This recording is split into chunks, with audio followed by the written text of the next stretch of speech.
Hi friends. తాగుబోతుగా భర్తలు ఉన్నప్పుడు ఎంతమంది ఆడవాళ్ళు అనాథలుగా మిగిలిపోయారు. తాగుబోతైన భర్తలను పెళ్లి చేసుకుని ఎంతమంది పిల్లలు తండ్రి లేకుండా మిగిలిపోయారు ఫ్రెండ్స్. ఒక్కసారి ఆలోచించుకోనండి. తాగేది సంతోషం కోసమే కానీ కుటుంబాలు కోల్పోవటం కాదండి.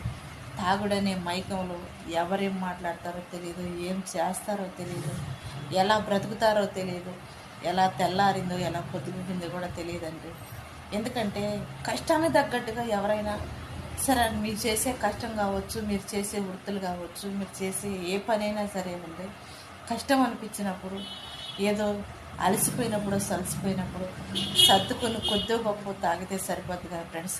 కుటుంబాలను మోసం చేసుకునేంతగా, కుటుంబాలను ఇచ్చలవిడిగా అన్యాయంగా మోసం చేసుకొని ఒకరికొకరికి నరుక్కొని చంపుకొని గాయాలు చేసుకునేంతగా కాదు ఫ్రెండ్స్. తాగుడనే మైకంలో ఎంతోమంది తాగుడుకు బానిసైన మగవాళ్ళ వల్ల ఎంతమంది ఆడవాళ్ళు రోడ్డు ఎక్కారు, ఎంతమంది ఆడవాళ్ళు కుటుంబాలలో తాలిబుట్లు తెంచుకున్నారో ఫ్రెండ్స్. ఎంతమంది సమాజంలో ఒంటరిగా పోరాటం చేయలేక ఎలా మిగిలిపోయారో ప్రతి ఒక్కరు కూడా అనుభవించే వాళ్ళకే కానీ ఆ బాధ ఫ్రెండ్స్ వేరొకరికి తెలియదండి. ఎందుకంటే పిల్లలకు తండ్రి లేని బ్రతుకు, ఆడదానికి ఒంటరితనం బతుకు, సమాజంలో నిందలతో అవమానాలతో బ్రతకాలన్నా జీవించాలన్నా అనుక్షణం కూడా ఫ్రెండ్స్